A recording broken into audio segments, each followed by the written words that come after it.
আসসালামু আলাইকুম। আমার কোটচাঁদপুরে মেহগনি বাগানের গল্প কে না জানেন। মায়ের দেয়া উপহার। বাগানের বয়স 30 বছর হয়ে গেল।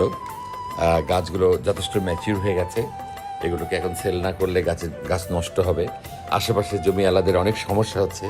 সব মিলাই গত 2 সপ্তাহ আগে আমি বাধ্য হয়েছি গাছগুলো বেচে দিতে একসাথে। এবং বেঁচে দেওয়ার পরে আমি এই গাছের দিকে ফিরে তাকাতে পারিনি। প্রচণ্ড কষ্ট হচ্ছিল। আমি সরাসরি ঢাকা চলে এসেছি।